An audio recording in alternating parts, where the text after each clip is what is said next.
Alhamdulillah, lancar. Insya Allah, Allah Ya. memudahkan.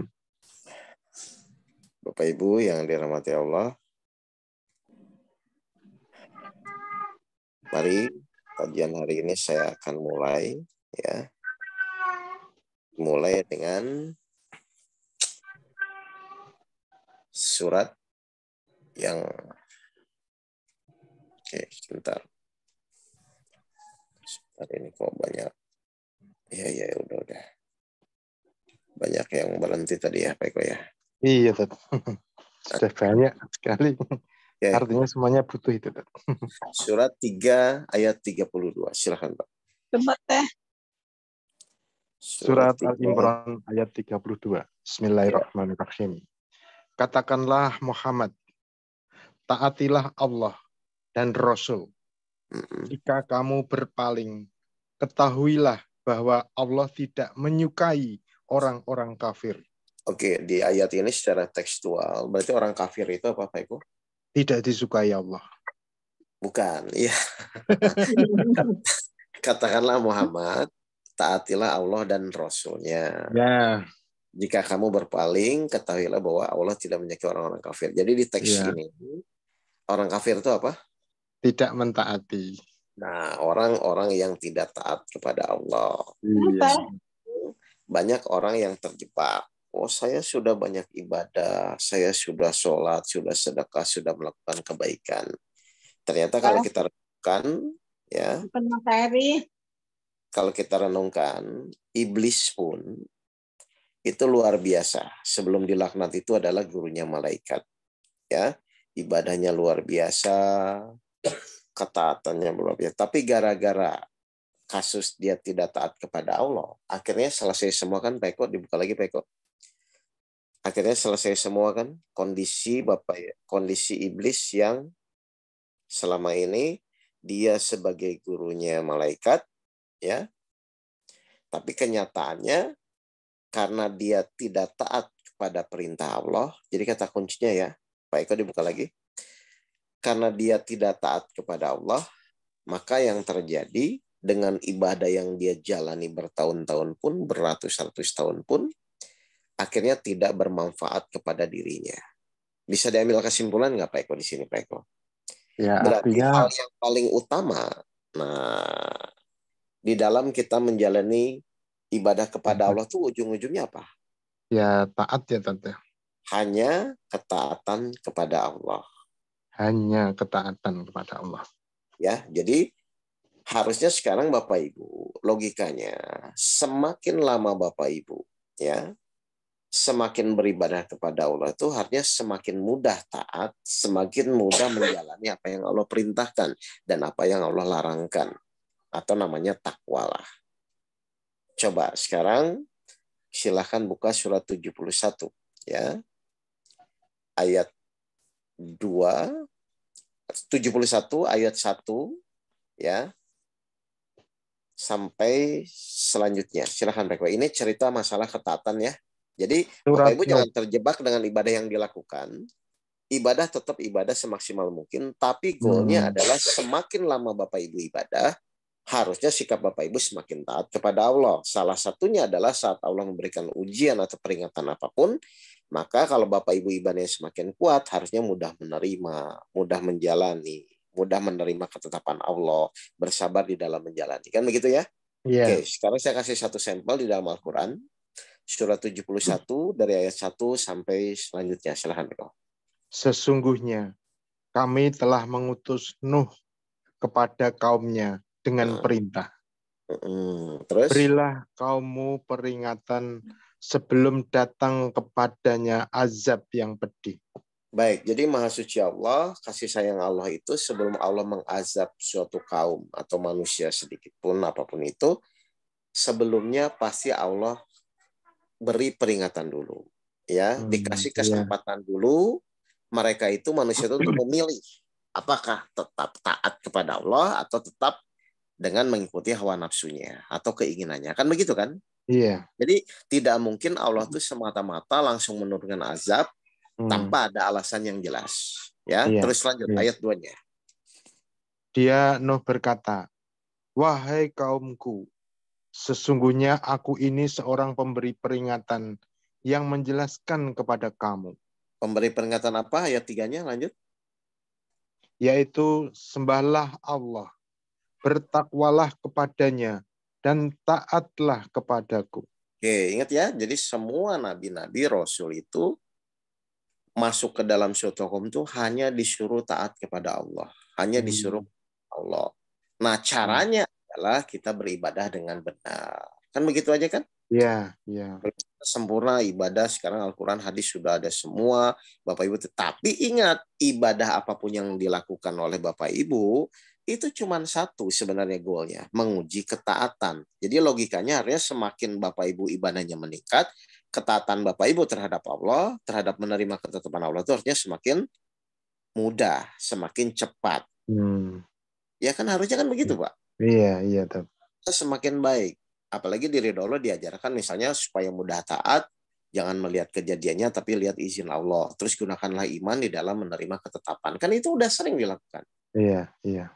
Silakan Bapak Ibu melakukan sholat, melakukan ibadah yang lain, tapi jangan lupa goalnya itu harus taat. Karena kebanyakan orang malah fokusnya ibadahnya terus betul. Tapi kalau tidak taat kan buat apa? Iblis pun luar biasa ibadahnya. Tapi ketika salam kan, Pak? Iya, iya. Taatan itu adalah hal yang paling mutlak dan tujuan akhir ketika kita beribadah. Iya. Jelas ya, Bapak Ibu ya? Iya. Oke, lanjut. Niscaya Dia mengampuni sebagian dosa-dosamu dan menangguhkan kamu, memanjangkan umurmu sampai pada batas waktu yang ditentukan. Terus? Tunggu, ketetapan Allah itu apabila telah datang, tidak dapat ditunda, seandainya kamu mengetahui. Oke, Pak Eko paham ya nih, poin di ayat 4-nya ini, maksudnya apa? Ya, Allah itu pasti akan mengampuni ya kan? Sungguh, oke itu yang atas ya, ini Ya. saya mau buat yang bawahnya. Sungguh, ketetapan Allah itu apabila telah datang, tidak dapat ditunda.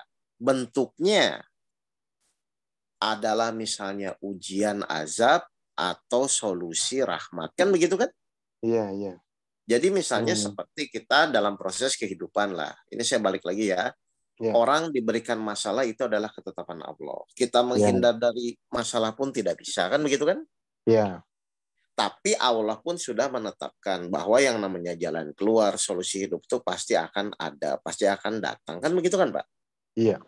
Sehingga berarti kalau kita simpulkan, kita itu kan sebenarnya menjalani hidup itu berada di dalam ketetapan-ketetapan Allah kan, Pak? Iya. Di awal sudah ada ketetapan Allah bahwa Allah pasti akan menguji kita. Di akhir juga ada ketetapan Allah bahwa nanti Allah akan memutuskan apakah diselamatkan atau diazab. Jadi posisi kita itu kan di tengah-tengah sebenarnya. Betul. Nah, tinggal berarti kesimpulannya apa yang harus Pak Eko lakukan? Kalau begitu, kita pukulan misalnya Allah pasti menguji ketetapan di awal. Berarti semua manusia akan menjalani ujian. Nanti ditutup lagi dengan ketetapan Allah di akhir, yaitu keputusan apakah misalnya lulus atau tidak, atau diazab atau diberikan rahmat. Kan begitu kan? Berarti kan posisi kita tuh tengah-tengah kan, hanya menjalani ketetapan-ketetapan itu kan, Pak? Iya, iya. Nah, pertanyaan saya sekarang, kenapa kok Allah itu ya anggaplah membuat suatu batasan ketetapan awal dan ketetapan akhir, beriman kepada kodonya dan beriman kepada kodarnya. Untuk apa sebenarnya? Coba kalau Bapak Ibu saya ingin tanya aja kepada Bapak Ibu. Untuk apa sih Allah buat ketetapan awal, kodonya, dan Allah pun buat ketetapan akhir, kodarnya. Manusia menjalani pada posisi itu. Untuk apa sebenarnya, Pak? Hanya untuk menguji ketaatannya. Iya betul, untuk menguji ketaatan. Tapi goalnya, oke, coba surat 54 ayat 3. Ini sering kok. 54 ayat 3. Ya. Dan mereka mendustakan Muhammad dan mengikuti keinginannya. Padahal setiap urusan telah ada ketetapannya. Berarti ketetapan dibuat itu sebenarnya untuk apa? Silakan yang lain kalau ikut jawab boleh. Ketetapan Allah buat sebenarnya intinya untuk apa kepada manusia itu? Ada yang paham nggak? Ayo salah juga nggak apa-apa. Ya. Saya ulang lagi ya, Tat. Dan Coba mereka saya lagi. mendustakan, ya. Dan mereka mendustakan Muhammad dan mengikuti keinginannya. Padahal setiap urusan telah ada ketetapannya. Jadi tujuan Allah membuat suatu ketetapan-ketetapan untuk apa coba? Ya, Kalau dari ayat ini, bisa difahami nggak Bapak Ibu ini? Mungkin untuk mengakui kebenaran kenabian Muhammad, Ustaz. Coba baca lagi. Nggak apa-apa. Ya. Dan mereka mendustakan Muhammad dan mengikuti keinginannya. Nah, terus? Padahal Mereka itu siapa? Mereka itu siapa? Manusia ya tadi. Oke, manusia. Manusia tuh kecenderungannya apa? Mengikuti keinginannya sendiri. Mengikuti keinginan hawa nafsunya. Terus, padahal di dalam Al-Quran itu ada apa? Terus? Padahal setiap urusan telah ada ketetapannya. Nah, jadi sebenarnya Allah membuat ketetapan tujuannya apa sih? Ayo. Ya. Mengikuti keinginan. Menekan hawa nafsu. Nah, tujuannya adalah Allah mengatur Bapak Ibu itu supaya Allah membuat ketetapan itu biar manusia itu hawa nafsunya bisa terkendali. Kan begitu kan sebenarnya kan? Iya. Ngerti nggak maksudnya? Kan Allah membuat suatu kejadian, apapun menimpa kita itu supaya Bapak Ibu bisa mengendalikan hawa nafsunya kan? Iya. Makanya apapun yang Bapak Ibu inginkan, ya Bapak Ibu misalnya semarah apapun, sepengen apapun menyelesaikan suatu permasalahan, tapi ketika misalnya memang itu belum ketetapannya, kan ujung-ujungnya tetap Bapak Ibu akan bisa memaksakan dipercepat atau diperlambat kan? Iya. Oke, saya buka lagi untuk menguatkan ya, surat 33 ayat 11 coba. Surat 33 ayat 11. Ayat 11 coba. Ya. Disitulah diuji orang-orang mukmin. Oke, berarti diuji lewat ketetapan-ketetapan Allah kan? Ya. Sedangkan manusia punya hawa nafsu. Berarti ini antara hawa nafsu dan ketetapan Allah kan? Nah, terus? Ya. Dan digoncangkan hatinya dengan goncangan yang dahsyat. Nah, benar nggak? Kadang-kadang kita bergejolak ketika ada suatu kejadian yang kita tidak inginkan atau yang kita diharapkan, langsung hati kita tuh gejolak, gelisah, merasa marah, emosi kan begitu kan? Iya. Berarti Allah membuat ketetapan itu intinya adalah menguji manusia lewat hawa nafsunya, dalam dadanya akan tergoncang. Sehingga Allah tetap akan melihat siapa yang hawa nafsunya tetap mengikuti ketetapan Allah atau tidak menerima dengan ketetapan Allah. Ujung-ujungnya adalah Allah hanya ingin melihat yang taat atau yang tidak taat. Paham ini Bapak Ibu sekalian? Ya. Jadi jangan terjebak, fokusnya itu tuh apa yang Bapak Ibu inginkan. Tetap fokus utama, berarti semua ujian yang Allah berikan kepada kita itu, Allah hanya ingin seberapa taat kita, Allah hanya ingin seberapa Bapak Ibu bisa mengendalikan hawa nafsu Bapak Ibu. Karena manusia itu biasanya kalau mendapatkan ketetapan yang tidak sesuai, pasti hatinya bergejolak, pasti hatinya berontak, kan begitu? Iya. Seperti kasus ujian pertama oleh makhluk Allah yang namanya iblis. Allah sengaja memerintahkan kepada iblis untuk sujud kepada Adam. Dia tidak terima, dia menolak. Karena apa? Karena fokus dia bukan pada ketetapan, bukan pada ketaatan kepada Allah. Dia adalah mengikuti hawa nafsunya, akhirnya gagal kan?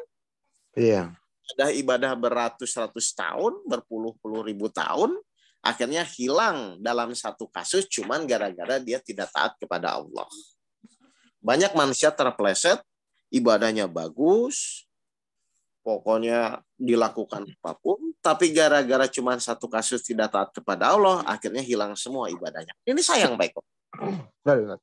Sesuatu yang kita jalani secara istiqomah habis gara-gara tidak taat kepada Allah. Allah memberikan suatu ketetapan yang jelas-jelas memang ingin menguji hawa nafsunya. Akhirnya kita gelap, kita tidak sadar, hanya fokus kepada apa yang diinginkan. Dia lupa bahwa ketetapan Allah itu pasti akan berlaku, dan pasti yang namanya ketetapan itu tidak akan bisa dirubah. Makanya di surat 8 ayat 53, silakan Pak Eko. Ya. Surat 8 ayat 53.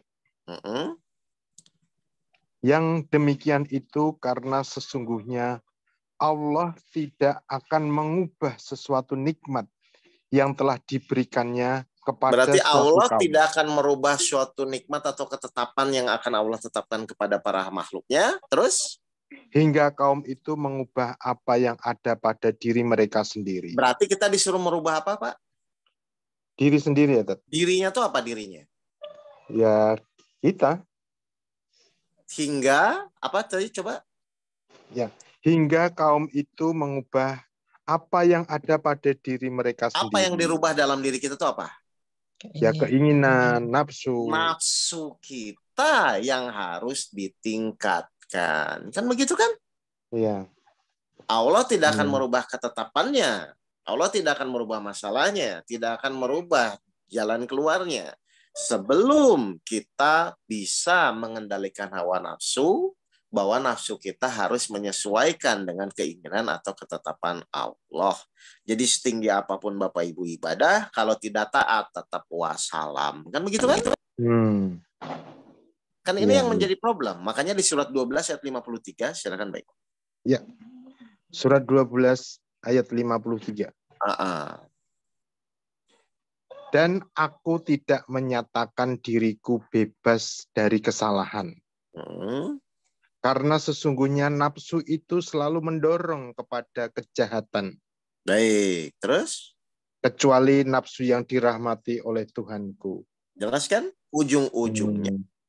Mau Bapak Ibu emosi, mau Bapak Ibu marah, karena kita memang hidup dalam menjalani ketetapan Allah, akhirnya tetap nafsunya, suka nggak suka harus mengikuti apa yang Allah inginkan. Dari yang marah, tidak menerima terhadap ketetapan Allah, akhirnya ujungnya berserah diri menyesuaikan dengan apa yang Allah inginkan. Jadi semua ujung-ujungnya ibadah yang kita lakukan itu adalah goalnya adalah ketaatan atau ketakwaan. Makanya di surat 49 ayat 13, silakan Beko. Ya, 49 ayat 13. Ya. Wahai manusia, sungguh kami langsung telah bawahnya aja. Ya. Bawahnya aja yang paling bawah. Sungguh. Sesungguhnya yang paling mulia di antara kamu di sisi Allah ialah orang yang paling bertakwa. Nah, yang paling bertakwa atau yang paling taat kepada Allah kan? Ya. Cuman masalahnya karena manusia diberikan hawa nafsu, nah di sini letak ujian kita. Hawa nafsu kecenderungan tidak mau taat, kan begitu kan? Iya. Tapi keimanan Al-Quran membimbing kita agar kita jadi semakin taat kepada Allah. Cara supaya taat di dalam menjalani kehidupan, terakhir kita selalu apa? Bahwa kita harus beriman kepada Allah, yaitu salah satunya kepada janjinya. Yaitu berjanji, misalnya bersabarlah, Allah mau orang yang sabar, bersabarlah hingga Allah memberikan keputusan. Ini kan janji-janji Allah kepada orang-orang yang bisa mengendalikan hawa nafsunya, yang ujung-ujungnya fokus ketaatan kepada Allah. Makanya sampai Allah berjanji pun, barang siapa yang taat atau bertakwa kepada Allah, niscaya Allah memberikan jalan keluar.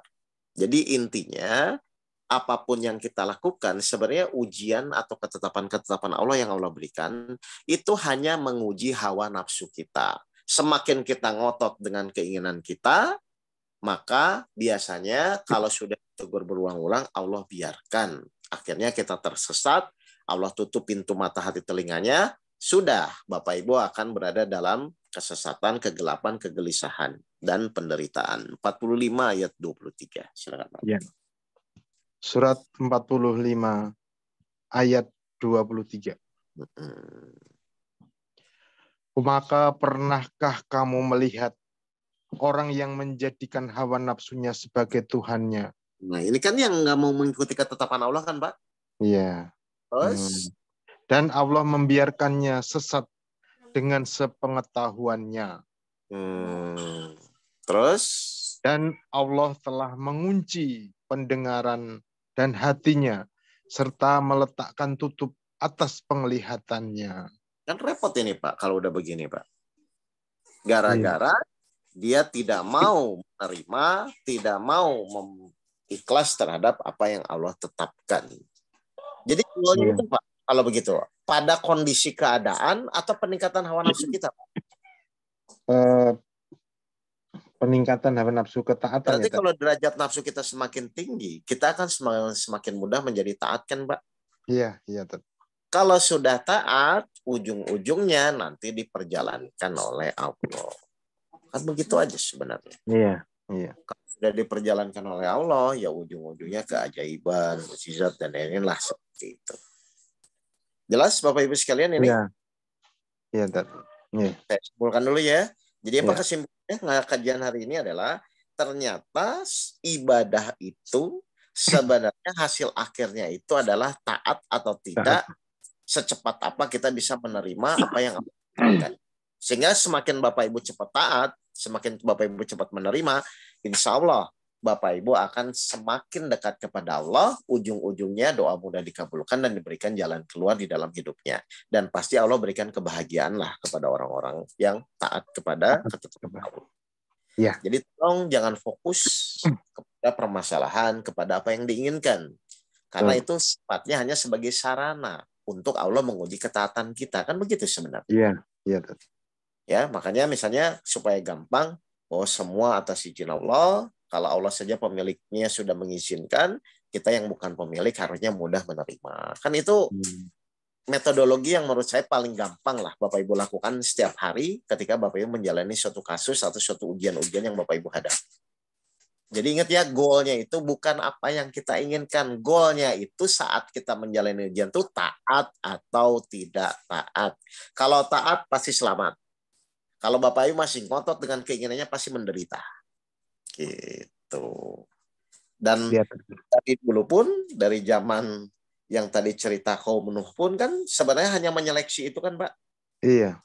Makanya disuruh buat kapal itu kan hanya menyeleksi mana yang taat, mana yang tidak taat, kan itu aja sebenarnya. Iya. Coba lanjut Pak. Surat 71 ayat 5 ya, sampai lanjut deh. Coba. 71 ayat 5. Dia Nuh berkata, "Ya Tuhanku, sesungguhnya aku telah menyeru kaumku siang dan malam." Nah, Nabi Nuh tetap menyampaikan ya. Terus ayatnya. Tetapi seruanku itu tidak menambah iman mereka. Justru mereka lari dari kebenaran. Berarti tetap manusia disuruh memilih kan? Benar nggak? Iya, kan disuruh memilih gitu loh. Nah, maka silahkan Bapak Ibu pilih apa yang misalnya Bapak Ibu lakukan. Pilihannya tuh sebenarnya tinggal mentaati atau tidak mentaati, kan begitu aja. Iya. Akhirnya ketika memang misalnya kaumnya itu tetap tidak mau dan tetap tidak mentaati, kan begitu kan? Maka apa yang Allah lakukan? Dan sesungguhnya aku bukan di ayat itu. Oke. Apa yang Allah lakukan? 11 ayat 43. Ya. Ya. Surat 11 ayat 43. Dia anaknya menjawab, "Aku akan mencari perlindungan ke gunung yang bukan yang 42 Pak, 11 ayat 40. Sebentar. Baik. 11 ayat 41 sampai 42 coba. Siap. Dan dia berkata, "Naiklah kamu semua ke dalamnya, kapal dengan menyebut nama Allah." Terus? Pada waktu berlayar dan berlabuhnya. Sesungguhnya Tuhanku Maha Pengampun, Maha Penyayang. Akhirnya Allah kirim apa Pak? Banjir ya? Iya. 40-nya kan dijelaskan. Terus 42-nya? Dan kapal itu berlayar membawa mereka ke dalam gelombang laksana gunung-gunung. Dan Nuh memanggil anaknya. Ketika anak itu berada di tempat yang jauh terpencil. "Wahai anakku, naiklah ke kapal bersama kami. Dan janganlah engkau bersama orang-orang kafir." Oke, jadi orang taat selamat, orang kafir celaka kan Pak? Iya. Jadi kalau Bapak Ibu ingin selamat menjalani kehidupan, menjalani masalah, fokusnya di mana? Ya ketaatan itu ya. Ketaatan, bukan untuk mewujudkan apa yang kita inginkan. Keinginan. Itu otomatis lah kalau kita taat kepada Allah, keinginan Allah itu akan berikanlah yang terbaik menurut Allah, bukan terbaik menurut kita. Sudah selesai, sebenarnya cuma begitu, Pak. Di ujian hidup itu ingat, di awal ada ketetapan, di akhir juga ada ketetapan. Tugas kita menjalani ketetapan itu, yaitu merubah diri kita, yaitu mengendalikan hawa nafsu kita, sehingga keinginan kita harus mau menyesuaikan dengan keinginan Allah. Toh mau tidak mau pun Allah pasti paksa. Jadi kalau Bapak sadar bahwa keinginan kita itu pasti kalah dengan keinginan Allah, sudahlah ikuti saja. Tapi tetap ikhtiar maksimal dengan ketaatan kepada Allah. Selesai sebenarnya. Iya. Oke, baik. Ada pertanyaan Bapak dan Ibu sekalian ini? Kajian hari ini? Sebentar, tadi kembali ke masalah orang yang rajin beribadah itu belum tentu taat. Loh, karena kan iblis juga tidak kan. Biasanya, coba saya balik lah. Biasanya orang yang rajin ibadah itu godaannya apa? Ya banyak ya, dibuat merasa lebih baik, gitu kan? Merasa benar ketimbang orang lain, kan gitu kan? Iya. Menganggap dirinya lebih baik dari golongan yang lain, kan? Kan yang luar biasa gitu. Makanya kata kunci ibadah diterima atau tidak kan dari keikhlasan aja kan, Pak? Iya. Makanya kan ikhlas itu kan wajib dan memang perintah Allah kan? Iya. Atas kita itu akan menuju ketaatan yang benar-benar taat itu kalau ibadah yang kita lakukan itu memang hanya ikhlas karena Allah, bukan karena maksud, bukan karena yang lain. Karena kalau udah maksud yang lain pasti iblis masuk, ujung-ujungnya kita merasa lebih baik, merasa lebih paham. Nah itu yang terjadi. Dan itu kalau sudah jadi susah taatnya. Berarti rajin ibadah disertai dengan ikhlas ya, Tat ya. Nah kalau pertanyaan saya balik aja. Memang ibadah kalau tidak ikhlas ada manfaatnya nggak, Pak? Enggak. Biar dilihat mertua, biar dilihat. Jelas ya? Ya. Baik. Jadi intinya keikhlasan itu adalah bahan bakar dasar bahwa kita itu akan melakukan. Karena kalau sudah ibadahnya ikhlas, otomatis ketaatan pun berbanding lurus gitu loh. Siap. Ya, baik. Ya, dan memang kan Allah janji kan hanya orang-orang ikhlas yang dijaga oleh Allah dari godaan setan dan iblis kan. Iya. Nah, jadi mari Bu, semakin lama harus semakin sadar. Oh, berarti ujian tuh intinya cuma ingin meningkatkan derajat nafsu. Saya harus mengendalikan hawa nafsu saya antara keinginan kita dan keinginan Allah. Sudah kalau Bapak Ibu berserah diri, menyesuaikan dengan keinginan Allah, lalu jalani, Allah pasti akan membukakan jalan keluar lah. Karena memang itu janji Allah ya. Baik. Itu Bapak Ibu sekalian, terima kasih. Mohon maaf kalau ada kata saya menyinggung Bapak Ibu. Seperti nanti rekamannya kita share. Mari kita tutup dengan bacaan hamdalah bersama-sama. Alhamdulillahirabbil alamin. Jazakumullah khairan katsiran. Terima kasih. Ya. Barokah. Ya.